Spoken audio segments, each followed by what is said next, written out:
It is a very slippery day out in the woods today, and well, hopefully I don't fall too much more. I just was walking down a little hill and absolutely slipped and fell on my back. Luckily, I've got plenty of stuff in the pack today to cushion my fall. I guess this is where I really should be getting to it. I'm an absolute cheat. I originally, when I started this cabin that I'm going to be working on today, I had the plan of doing it entirely just using stuff that I found out in the woods. Now, the trick of that comes to roofing. You can do everything else, you can do doorways, whatever, but the roof is very tricky. So you can use, for a roofing material, you can use birch bark or possibly cedar shakes, but that's a lot of work. The birch bark is a little bit easier and you can use a few different types of bark, but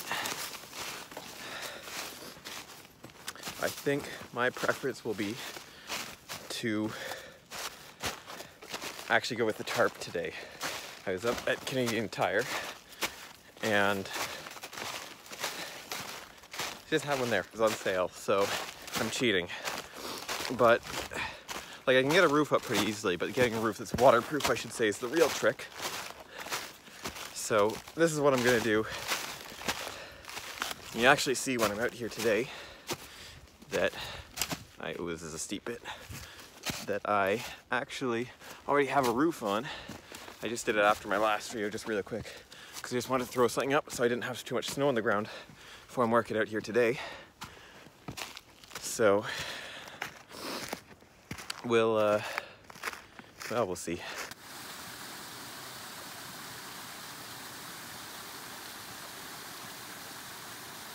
I'm out here at the cabin right now, just got out, and I think the first order of business is probably to get this old tarp off of the roof, which is just my temporary roof to keep the snow off. So you can see it's nice and clean in there, roughly speaking. So I'll start working on that, and we'll see how far we get. And I'd like to get a bit of work done on the roof today and hopefully get some beginnings of a fireplace and chimney put in. So we'll see where I get. And you know what? This camera's pretty shaky right now. I think I need a tripod.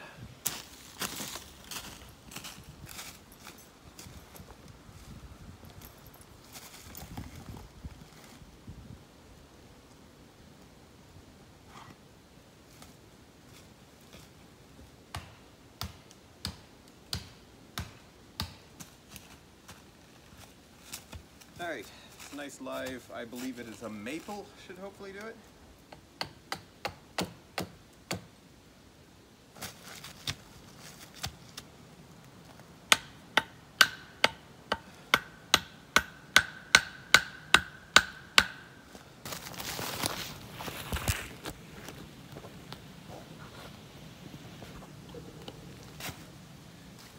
All right, lovely, I finally have a stand. This is excellent. Okay, so first order of business is going to be get this bad boy off. And then I'll be putting up another tarp that should hopefully last me till winter. And then in the spring, we'll see. I might do a bark roof, I might not. Bark roofs are not something I've actually done before. So I've worked with birch bark a little bit, and it's a really nice material to work with, but that's a lot of tree to be collecting from. I mean, I've already gone this far, I guess, so that's a few more trees. And actually, the nice thing about collecting birch bark is you don't actually have to kill the tree to collect the bark. So if you just do one line through, you can peel it off in a nice large sheet. But so long as you don't cut through the cambium layer, you're fine.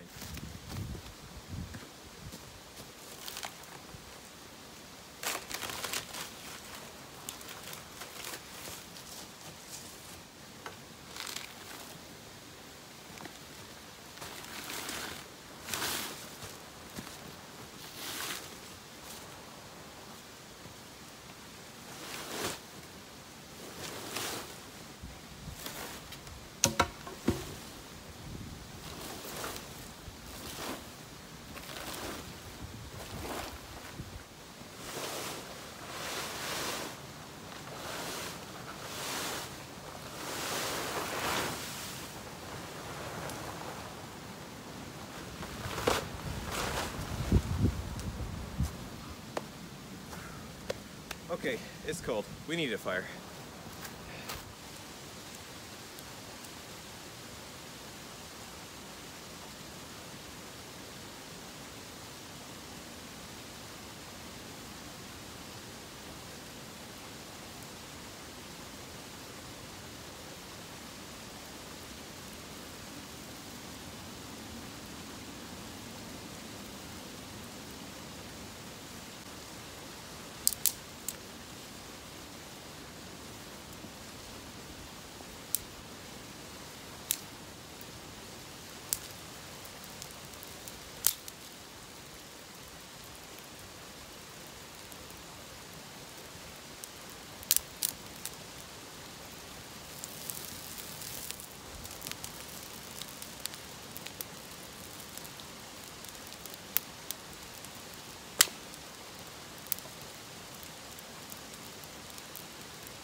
So I've just pulled out two nice long ash poles. One I just cut down, one I had already. The reason why I'm using ash for these is because I want a hardwood on the roof. Hardwood's strong, so it'll be able to hold the snow load that I'm almost certainly going to get up here. I should have put more of a pitch on this roof, but it's mostly flat, and that's how it's going to be. So ash will be good. Hopefully it'll help counteract that. Also, the second reason, this is the primary reason I thought of doing this, was actually because if I'm having a fire in here and it's getting really nice and warm in here, I don't want to have any kind of softwood like the hemlock and the firs that I've been using to do the walls for my roof, because they're full of saps and resin still, so it's probably going to drip when this starts getting warm. And essentially that's what I'm really fighting with this roof here, is I just don't want something dripping on me. I don't want water leaking through, don't want sap, don't want nothing. So we'll see what we can get. So I'm starting with these two long beams. I'm going to put them across these spots here. So one's going to go here on the lower point, one's going to go here on the higher point, and I'm going to put a bunch of holes across them that way as well. And I might use my fun new toy as well that I got.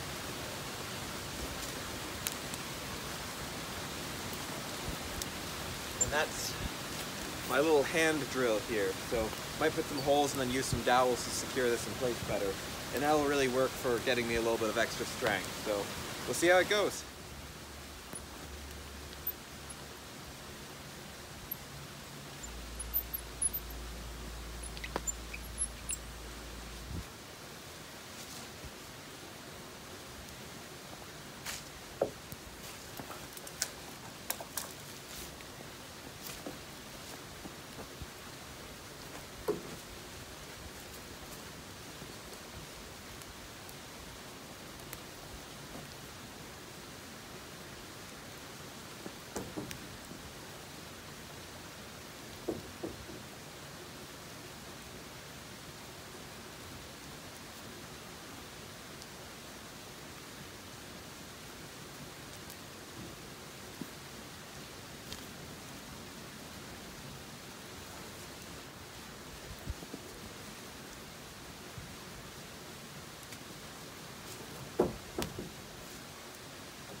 Having a good elastic when you're doing any log building and any structure building when you're out in the woods is always, I found, to be a very important and helpful tool, just for sometimes holding one end of a log in place when you're doing something on the other end.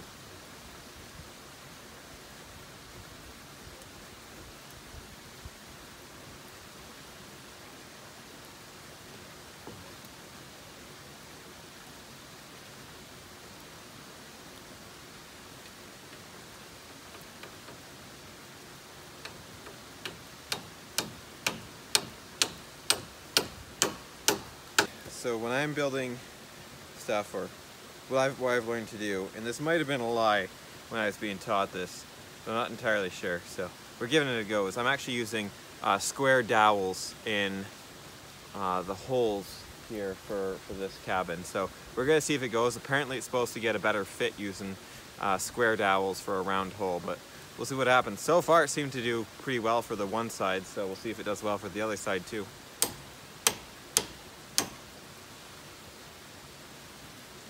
Well, it fits. So I'm starting to get a few of the beams going across up here. So it's going to take quite a few of those to really get it covered. But we'll see. I think right now I'm going to pull up the tarp and slowly start moving with the tarp and cutting branches and just laying that down and laying that across the top there. So we'll see what we're going to get. The weather was a little bit nicer out. Ideally, rather than just placing these ones on here, because I'm not going to take the time to dowel every single one of them, it would take a very long time. And what I'll probably do again in the spring, when it's easier to harvest things from trees other than wood, I'll be digging up some spruce root, and if I can get my hands on some spruce root, then I'll be able to tie all these down in place. And spruce root's very strong. It's very useful as cordage material for building things. So you can use it for building canoes, you can use it for building baskets, and historically it was actually used by the people in this area, the Wendat, to make longhouses, and that's how they'd actually be tying all their beams together, would be using spruce root. So, very useful thing, and unfortunately it's not really something you can do when the ground's frozen. So, unless we get another thaw, I'll just be placing these up here for winter, and in the spring maybe we'll do a little bit more.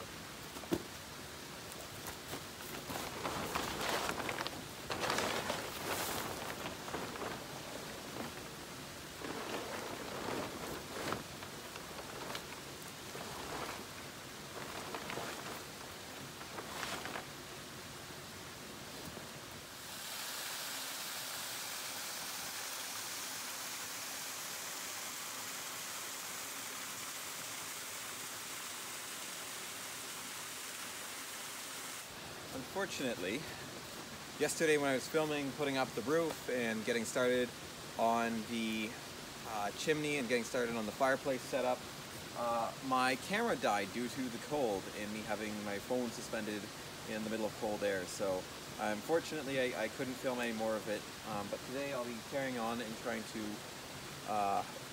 get the fireplace a little bit more established and sort of separate the smoke from the heat in there so I can get it hopefully a little bit warmer in there, and maybe my phone battery won't die, and then I can separate, of course, the smoke for that so I can actually breathe. Okay, so far yesterday I was just starting on getting these poles going across for supports. I wasn't able to get a lot up, so you can see I've got some dipping down here where I've got some snow and water that's collected.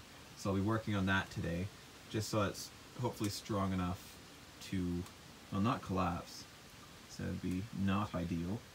And then also I've got the fireplace, which I started over here, and I will be hitting my head off of that top log there a lot, I know. I've already done it once today. But I'll hopefully get some good formation of this and seal up some more of those holes. So another fun part of this job that I'm not particularly looking forward to is doing the upper part of the chimney. So I'm going to do sort of like a mini log cabin stack back and forth, and I'm going to stuff the whole thing full of some type of mud or cob material so I don't accidentally burn the whole thing down. The thing that's going to be fun about it that I maybe shouldn't have done was starting a fire before I'm going to do this. Jeez, I'm going to clean up this place. Alright, just got my log here. Rather nice looking log.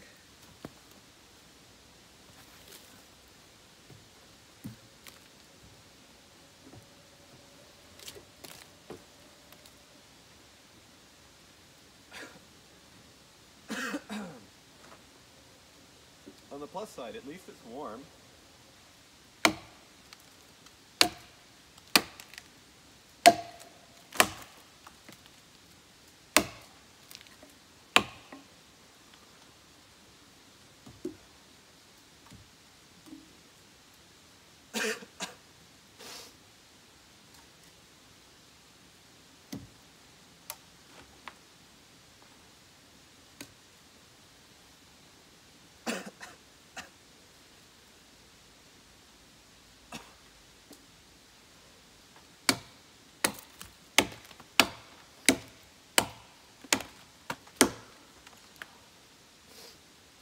Good enough.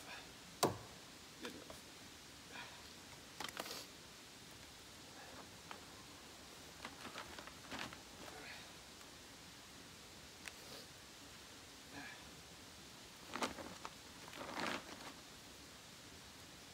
Oh, she's smoky. Wonder how many more times I'm gonna have to do that. I mean, it's a nice fit though.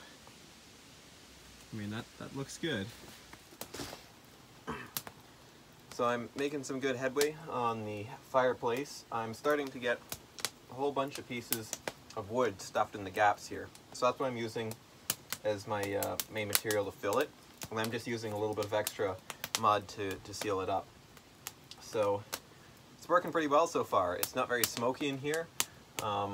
This fire is producing a good little bit of smoke, as you can probably see in the areas where the light is. But yeah, my roof's nice and clean. So it's pretty nice coming together. So what I've just been doing for this stuff though is I've been cutting lengths about this long. So I've been doing some longer lengths, and then just splitting it with the axe, and I'm usually splitting it in half and then quartering it down, and then I might go to an 1/8 or a 1/16, and then I'm just hammering those with the back of my axe into the wall, so it's a nice tight fit. And it's been working pretty well. So as you can see, my wall is still full of gaps all over the place, so that'll be a next time's job. It's getting pretty close to the end of the day for me here. But it's nice. It's actually at least out of the wind in here, and it's a little bit warmer inside than it is outside too, so it's becoming a cabin. Very gemütlich.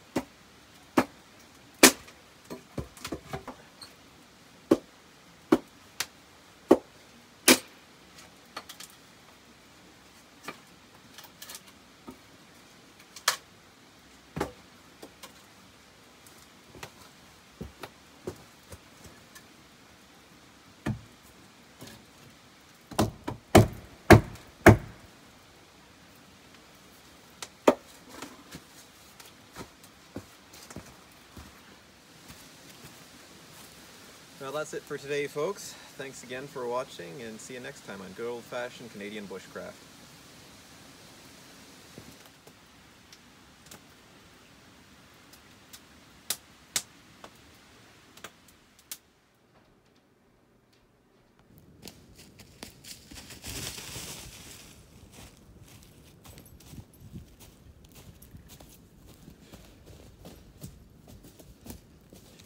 Yeah.